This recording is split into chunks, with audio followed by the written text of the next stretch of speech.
오늘 함께 보실 말씀은 호세아 12장 1절에서 14절까지의 말씀입니다. 호세아 12장 1절에서 14절까지의 말씀입니다.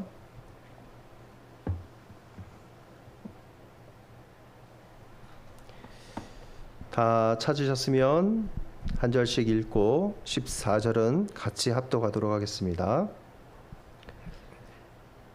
에브라임은 바람을 먹으며 동풍을 따라가서 종일토록 거짓과 포악을 더하여 아수르와 계약을 맺고 기름을 애굽에 보내도다. 여호와께서 유다와 논쟁하시고 야곱을 그 행실대로 벌하시며 그의 행위대로 그에게 보응하시리라.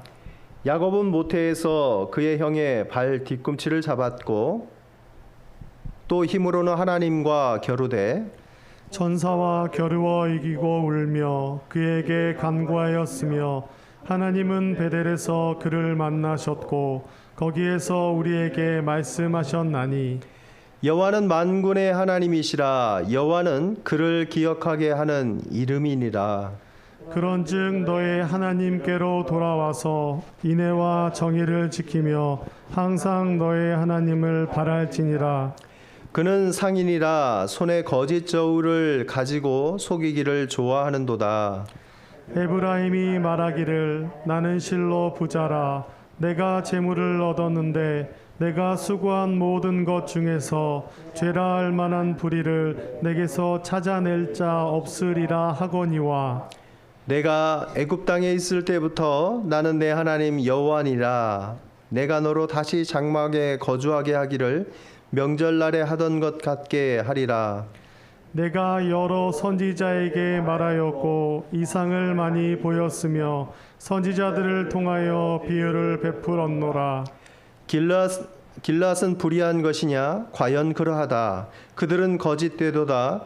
길갈에서는 무리가 수송아지로 제사를 드리며 그 제단은 바디랑에 쌓인 돌무더기 같도다.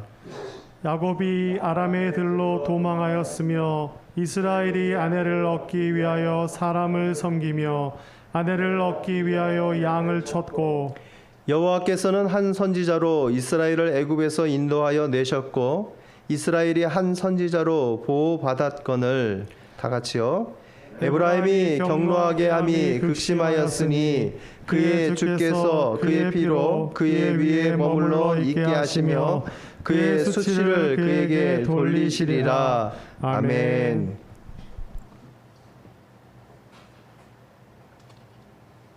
오늘 말씀 제목은 항상 너의 하나님을 바랄지어다 라는 제목으로 함께 은혜를 나누도록 하겠습니다.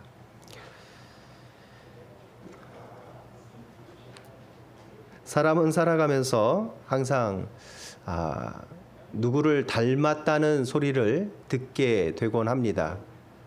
보통 자녀들은 부모를 닮았다 이야기하고 또 성인된 우리도 이 지구상에 많이 존재하는 사람들 중에 누군가를 닮았을 비슷한 사람이 있을 가능성이 늘 존재합니다. 그래서 너무나 똑 닮은 사람을 도플갱어라고 이야기하기도 합니다. 누구를 닮았다고 이야기할 때 우리는 기분이 좋을 수도 있고 기분이 나쁠 수도 있습니다. 그 사람이 늘 좋은 면, 밝은 면만 가지고 있다면 그 사람을 닮았다는 소리가 칭찬으로 들리지만 그 사람의 삶이 일정 부분 어떤 스캔들에 연루되어서 부정한 이미지가 있다면 그 사람을 닮았다는 소리가 결코 칭찬이 아닌 욕으로 들릴 수 있다는 것입니다. 우리는 자녀들이나 또 자라나는 아이들에게 보통 이런 이야기를 많이 합니다. 솔로몬 같이 되라라고 이야기를 합니다. 그 말의 뜻은 그 아이가 솔로몬과 같이 세상의 지혜를 다 가진 자로 똑똑한 자로 살기를 원해서 아마 그렇게 축복하는 것일 수 있습니다. 그런데 우리가 솔로몬과 다윗의 좋은 면을 닮아야 되지 나쁜 면을 닮아서는 안 될 것입니다. 그래서 누군가를 축복할 때도 항상 이렇게 하기를 바라봅니다. 솔로몬 같이 지혜롭되 또 하나님 안에서 믿음 안에 잘 자라거라, 이렇게 같이 솔로몬의 부정적인 면을 극복하면서 솔로몬의 좋은 면을 닮아갈 수 있는 이런 축복의 말을 해주는 것이 좋을 것 같습니다. 다윗에게도 좋은 면은 많았지만 또 부정적인 면도 있었습니다. 자신의 신하를 죽게 했고 그의 아내를 취하여 아내로 삼았습니다. 누군가를 닮는다는 거 굉장히 중요합니다. 그 사람이 어떤 이미지로 살아가느냐, 사람들에게 그 평판이 어떻게 인식되느냐 하는 문제는 우리의 삶 가운데 중요한 문제입니다.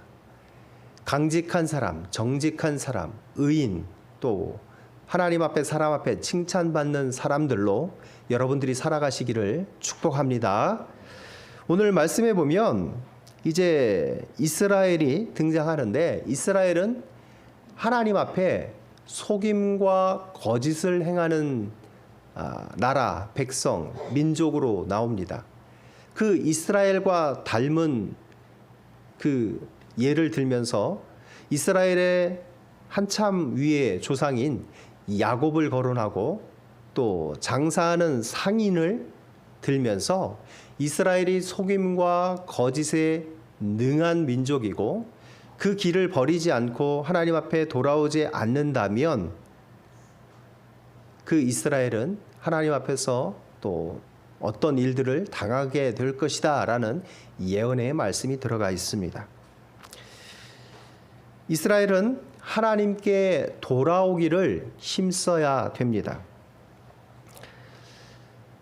이스라엘 민족의 조상인 야곱이 있습니다. 아브라함의 아들이 이삭이고 이삭의 아들이 야곱입니다. 야곱으로 말미암아 12아들이 생겨났고 그 12아들을 통해서 이스라엘이라는 민족이 생겨났습니다. 그 야곱이 이스라엘과 어떤 공통점을 가지고 있냐면, 그들이 닮은 부분이 뭐가 있냐면 그들에게는 야망이 있었습니다. 어떤 계획이 있었습니다. 그리고 그것을 위해서 어떤 합법적인 선을 넘어가는 결정과 행동이 뒤따른다는 것입니다. 야곱은 도망자로서 살아갑니다. 형을 속이고 그의 장자권, 그의 축복을 가로챈 후에 아람이라는 곳으로 떠나갑니다. 그 아람은 밧단 아람입니다. 그곳으로 떠나가며 그는 이제 속이는 자로서의 삶을 떠나 이제 속임을 당하는 자로 살아갈 운명을 맞게 됩니다. 이 야곱은 처음에 날 때부터 그의 행동 하나하나가 조금 남달랐던 것으로 보입니다. 쌍둥이 형제인 그 에서의 발 뒤꿈치를 잡고 나온 사람이 야곱입니다. 물론 그 발 뒤꿈치를 잡고 나온 것을 잘못됐다라고 말할 수 없습니다. 뭐 어머니의 몸속에서 세상 밖으로 나오면서 형의 발 뒤꿈치를 잡고 나올 수 있습니다. 그런데 이 행동을 왜 기록을 했냐 하면 야곱의 생애 자체가 누군가의 발목을 잡고 누군가를 속이고 그것을 얻어낸 그런 속이는 자의 인생이기 때문에 이 사건을 그것과 연결시켜서 기록해 놓은 것으로 보입니다. 야곱은 자신의 개인적인 목적들을 달성하느라 많은 세월들을 보냈습니다. 그의 생애는 속임수와 욕망들로 가득한 그런 인생입니다. 정작 그러나 그는 전에는 속이는 자였지만 그 인생 가운데 아내를 얻기 위해서, 그 양들을 얻기 위해서는 속이는 자에서 속임을 당하는 자로 바뀐 삶을 살아갑니다. 처음에 사랑하는 아내 라헬을 얻기 위해서 이제 7년을 봉사하지만 그 첫날 밤에 레아인 것을 알고 다시 7년을 더 일하게 됩니다. 그래서 도합 14년을 아내를 얻는 그 횟수로 보내게 됩니다. 그리고 또 목자로서 6년의 삶을 더 살아갑니다. 자신의 분깃을 갖기 위해서 자신을 속이고 속이는 그 외삼촌 라반을 통해서 어떤 부를 이루기 위해서 더 일하고 그렇게 20년의 세월을 보내게 됩니다. 야곱의 두 아내는 계속적으로 야곱의 인생 가운데 그 싸움들이 끊이지 않게 되는 배경이 됩니다. 그의 아내들이 그를 괴롭혔고 그 아내의 자손들이 서로 간에 싸우게 되는 배경이 되는 것입니다. 만약에 한쪽 아내를 위하면 다른 쪽 아내가 시기하고 질투를 합니다. 한쪽이 즐거우면 한쪽은 눈물을 흘리고 있습니다. 이 장면을 어디선가 많이 본 것 같습니다. 아브라함이 그 아내 사라와의 관계에 있어서 아이를 낳지 못하니까 하갈이라는 여종을 취했습니다. 그때 하갈이 먼저 아이를 낳게 되니까 사라를 무시합니다. 나중에 그 태어난 이스마엘과 그 이삭 사이에서 관계가 안 좋으니까 서로 나중에 떨어져 살게 됩니다. 같이 함께 한다는 것, 두 아내와 함께 한다는 것은 정말 어려운 문제입니다. 소크라테스라는 철학자도 두 명의 여인과 함께 살았기 때문에 그도 아마 많은 고민을 했을 것이고 거기서 철학적 사유가 생겼을 것이다 라고 하는 우스갯소리도 있습니다. 사무엘의 어머니인 그 한나는 엘가나라는 남편과 사이에서 또 다른 여인이 있었습니다. 그 여인과의 갈등으로 인해서 한나는 계속적으로 눈물을 흘리며 지내고 또 하나님이 사무엘을 허락해 주시고 그를 하나님께 드립니다.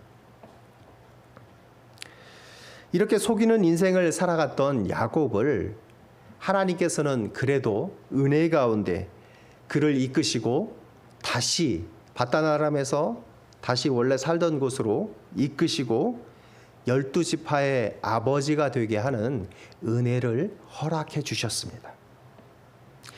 속이는 자였고 도망자였고 속는 자였고 두 아내 사이에서 왔다 갔다 한 갈팡질팡한 그 야곱을 하나님이 은혜로 붙드셨고 살게 하셨습니다. 이 야곱의 모습과 이스라엘의 모습이 비슷한 부분이 있습니다. 이스라엘은 강대국인 두 나라 아수르와 애굽을 동시에 가까이 하려고 했습니다. 아수르에게 조공을 바치다가 어느 순간 애굽에도 조공을 드려야 되고 그곳에 기름을 많이 보내다 보니까 이제 어떤 경제적인 한계를 맞게 된 것 같습니다. 그래서 아수르에 바치던 그 조공을 바치지 않으니까 이제 아수르가 쳐들어오게 됩니다. 아수르라는 나라와 애굽이라는 두 나라 사이에서 왔다 갔다 하던 이스라엘은 두 나라와 관계를 가지면 나라가 안정되고 평화롭고 또 국력이 세질 줄 알았습니다. 이렇게 두 나라와 계약한 조약을 맺은 이 상황은 이중 계약을 한 사람과 비슷합니다. 한 명의 집주인이 동시에 두 명의 세입자와 계약을 맺는 경우가 있습니다. 그러면 먼저 들어온 사람은 그래도 집이나 있습니다. 그러나 뒤에 계약을 한 사람은 집도 없고 그 계약한 금액도 돌려받을 곳이 없게 됩니다. 전전세라는 것도 있습니다. 전세를 살고 있는 사람이 또 다른 사람에게 그 집을 전세나 월세로 내주는 경우들도 있습니다. 다 어떻게 보면 불법입니다. 결국에는 밝혀질 불법이고 드러날 불법입니다. 이스라엘이 그 두 나라와 맺은 그 관계는 오래 지나지 않아 두 나라를 다 자극하게 됩니다. 아수르도 자극하고 애굽도 자극하게 됩니다. 옳은 선택을 하지 못했습니다. 그들이 이런 동맹을 시도한 것이 결국에 좋게 끝나지 못한 것은 그들이 그런 결정을 내리는 데 있어서 하나님을 신뢰하지 않고 하나님을 배제시켜 놓았다는 데 문제가 있습니다. 하나님께 묻지도 않았고 하나님께 나아가지도 않았습니다. 하나님의 뜻을 우선했다면 그 강대국들을 의지하기보다 하나님을 의지했다면 좀 더 나은 결정을 했을 것입니다. 그러나 하나님보다 그런 것들에 의지하고 나아갈 때 그들은 종교적인 실패도 경험했고 정치적인 실패도 경험하게 됩니다. 이 부분에서 아무튼 야곱과 이스라엘의 방황은 닮아 있습니다. 하나님께로 돌아온 뒤에 우리가 행할 일은 하나님 안에서 인애와 정의를 행하는 것입니다. 인애는 사랑을 의미합니다. 정의는 옳은 것을 행하는 것, 하나님이 보시기에 의로운 것을 행하는 것입니다. 인애와 정의의 측면에서 살펴볼 수 있는 것은 이스라엘이 인애와 정의를 지키는 데 있어서 장사를 하는 상인과 같다라고 말씀합니다. 물론 상인들이 다 그렇지 않을 것이지만 상인들 가운데 일부 속이는 부분을 인용해서 또 이스라엘의 모습이 하나님 앞에서 그렇게 정의롭지 못했다라는 것을 지적해 주고 있습니다. 이스라엘은 자신의 부유함과 자신이 그렇게 된 것을 하나님 앞에서 복으로 생각했고 또 자신들은 떳떳하다라고 생각했지만 하나님의 관점에서는 그렇게 보이지 않는다는 것입니다. 상인 중에는 정직한 재물을 가지고 부유하게 되는 경우도 분명히 있습니다. 다 부정직한 것도 아니고 다 불의한 것도 아니고 때로는 정직하지만 그 아이템이 너무나 독창적이고 그리고 사람들이 원하는 것이고 또한 다른 사람들이 그것을 하고 있지 않다면 희소성을 가지고 있다면 그 사업은 충분히 잘 될 수 있습니다. 많은 사람들이 원하는 것, 수요가 있고 또한 다른 사람들이 공급하지 않는 독창성을 가지고 있다면 그 사업은 충분히 큰 성공을 거두게 될 것입니다. 상인들 중에 속이는 저울을 사용하는 경우를 예로 들고 있습니다. 저울이라는 것은 0점이 맞으면 딱 아무것도 달지 않았을 때 0의 그 위치에 있습니다. 그런데 실제적으로 달아보면 정확한 무게를 보여줘야 되는데 실제적인 무게보다 더 나가는 것을 보여줍니다. 그러면 그것을 더 많은 가격에 팔 수 있기 때문에 상인들은 그런 편법을 동원하는 것입니다. 결국은 돈 때문에 그렇게 하는 경우가 많습니다. 이 상인의 발음이 가나안하고 발음이 비슷하다라고 합니다.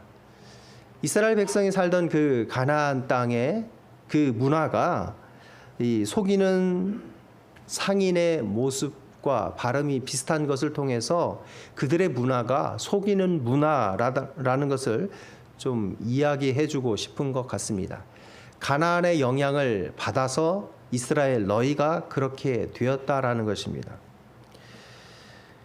우리가 익히 알고 있는 그 속이는 방법에는 여러 가지가 있습니다. 저울에 달면서 또 다른 무거운 것을 함께 달면 저울이 많은 무게를 가리키기도 합니다. 어떤 경우에는 그 물고기에 우리나라 예는 아닙니다. 가까운 어느 나라의 예인데 물고기 속에 납을 넣어서 그 무게를 더하고 그 더한 무게의 값을 받는다라고 합니다. 몸에도 안 좋은 그 납을 넣고 또 돈을 더 받기 위해서 그 무게를 늘리는 것은 정직하지 못한 행위입니다.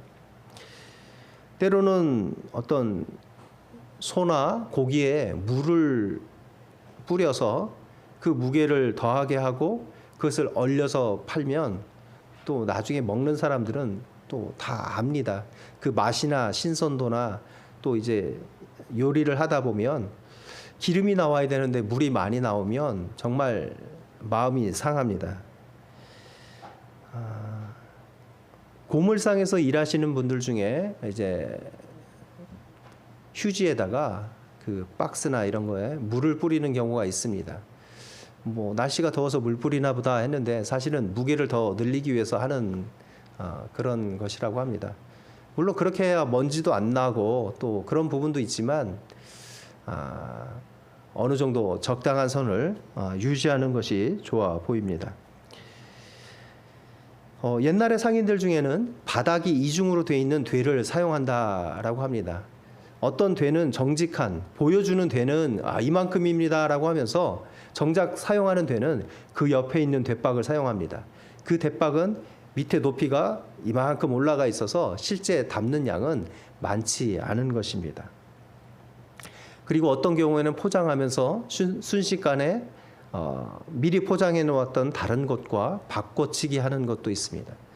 요즘은 CCTV라는 그 영상이 잘 돼 있어서 그런 부정직한 장면들이 이제 찍혀서 인터넷에 올라오기도 합니다. 그러면 그 가게는 순간 짧은 매상을 위해서 그런 행동을 했지만 많은 사람들의 지탄을 받으면서 결국에는 문을 닫아야 될지도 모릅니다.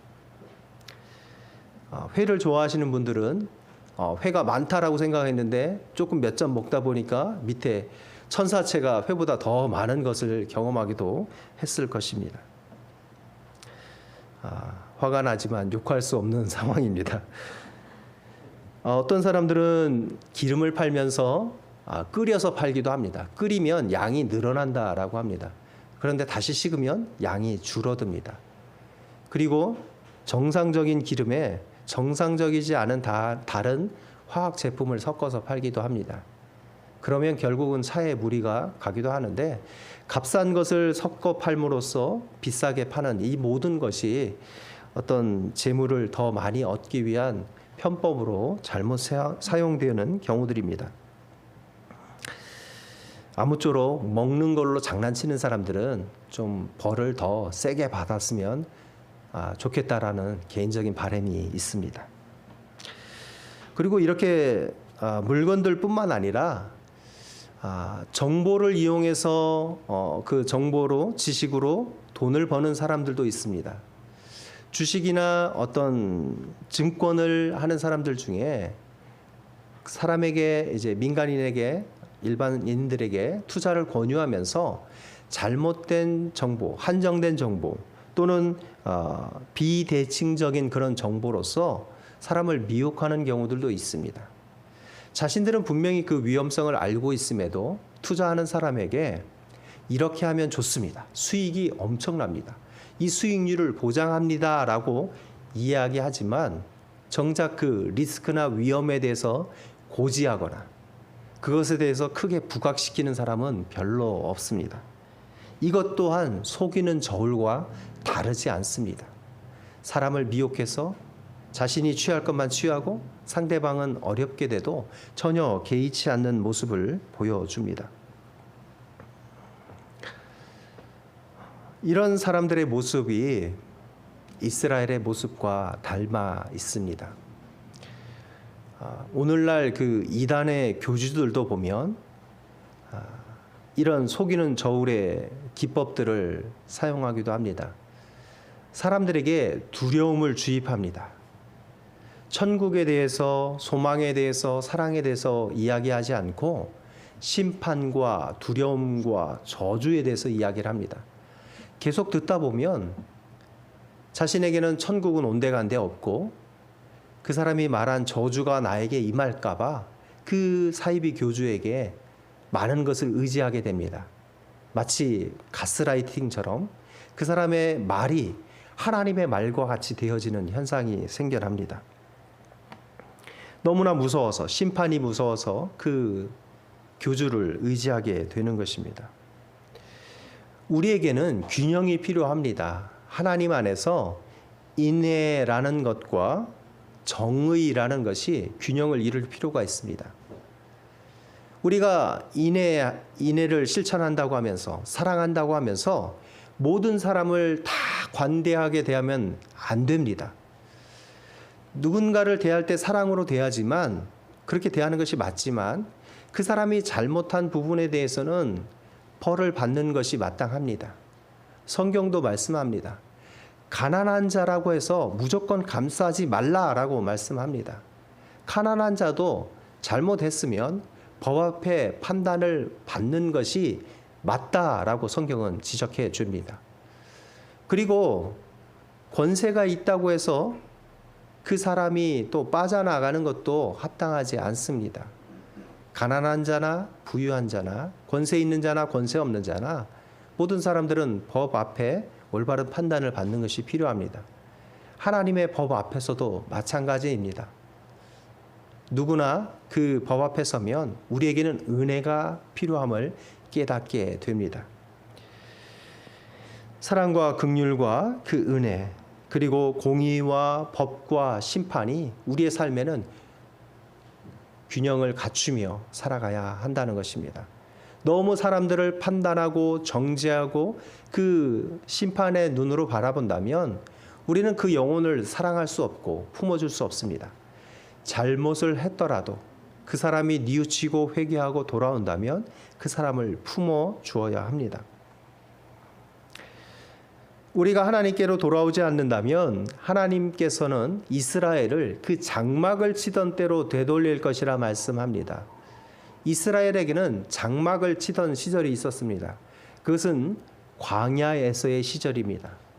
애굽을 떠나 그 장막의 시절을 지나고 가나안 땅에 정착했습니다.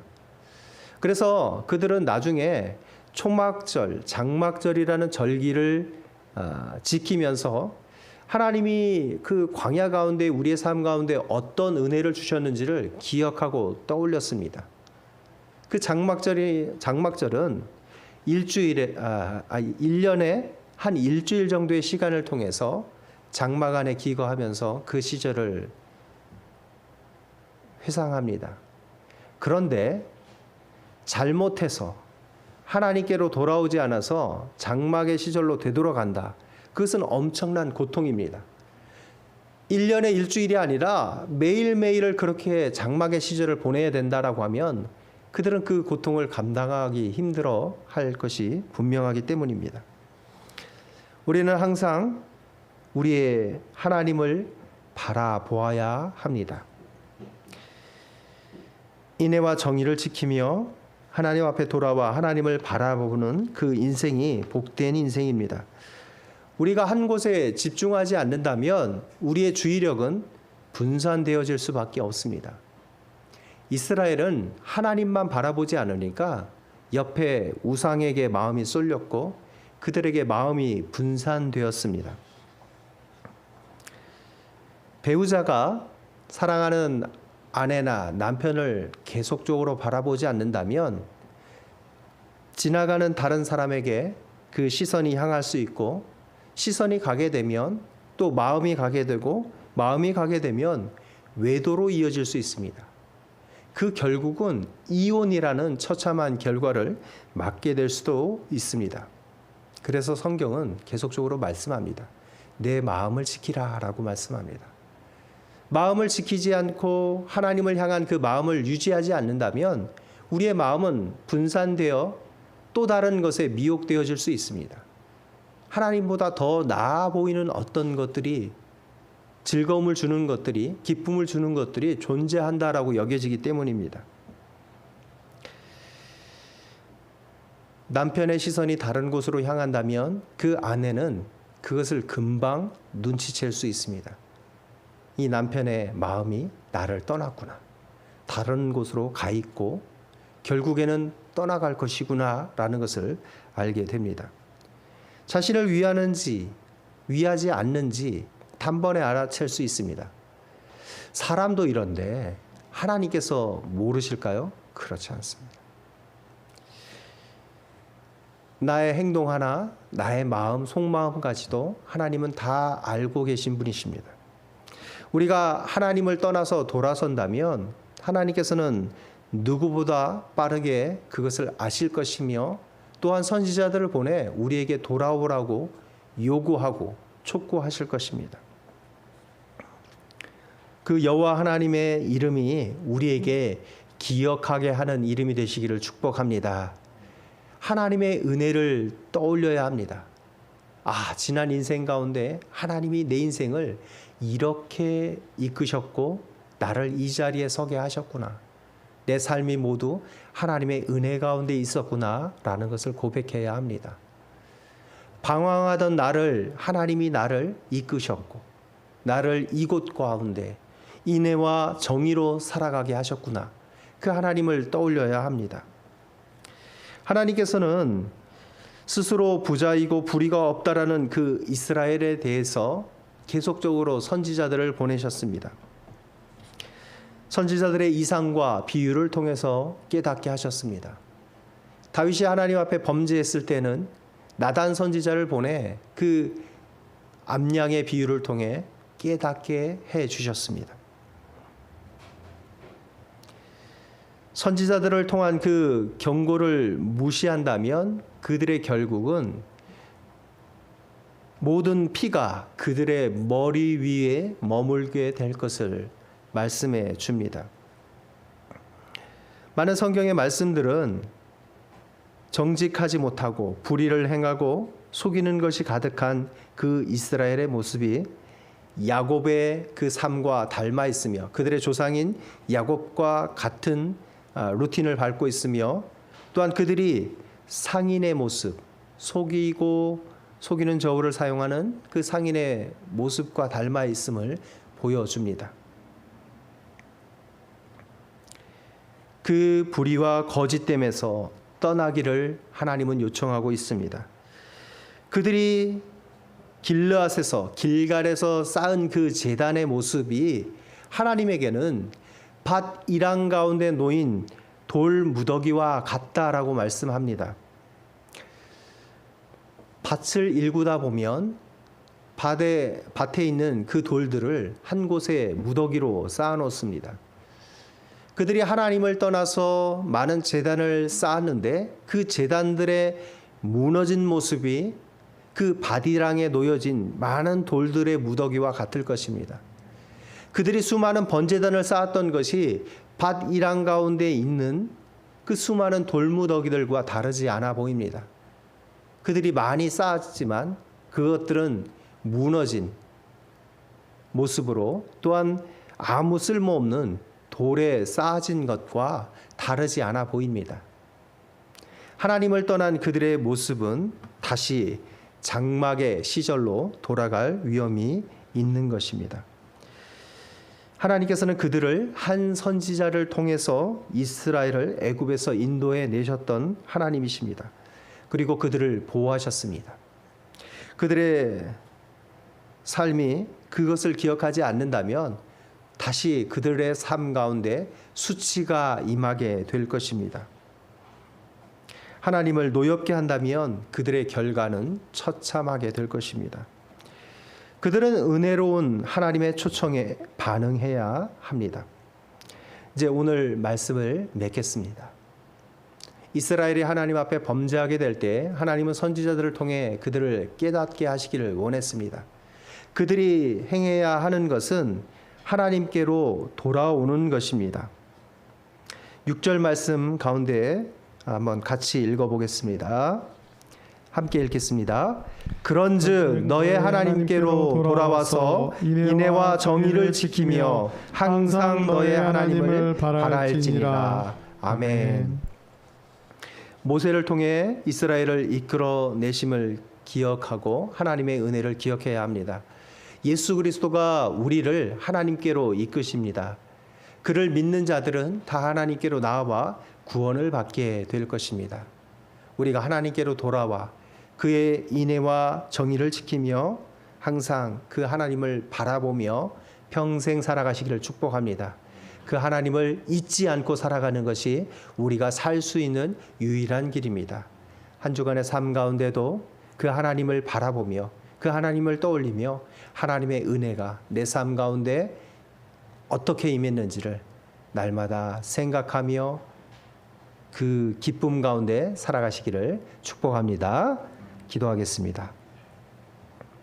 하나님, 속이는 자의 인생 가운데도 하나님이 임하시면 그 삶은 은혜로 가득하게 됩니다. 하나님이 주신 생명의 길을 걸어가며 또 하나님의 은혜를 평생 누리는 하나님의 성도들이 되기를 원합니다. 귀한 자녀로 살아가며 그 은혜 안에 충만히 뛰놀며 기뻐하며 생명과 회복을 경험하는 믿음의 성도들 되게 하여 주시옵소서. 우리가 언제 어느 곳에 있든지 하나님 안에 살아간다면 하나님께서 우리를 기억하시며 붙드시며 살아나게 하실 것입니다. 우리의 생명의 호흡의 날들을 길게 할 것입니다. 하나님, 우리의 삶이 하나님의 뜻 안에서 늘 달려가며 또 하나님이 주신 기쁨의 것들을 누리며 또 하나님이 주신 많은 것들을 나누어 주며 살아가는 복된 인생 되게 하여 주시옵소서. 오늘도 우리의 삶을 인도하시는 하나님께 감사드리며 이 모든 것 예수 그리스도의 이름으로 기도합니다. 아멘.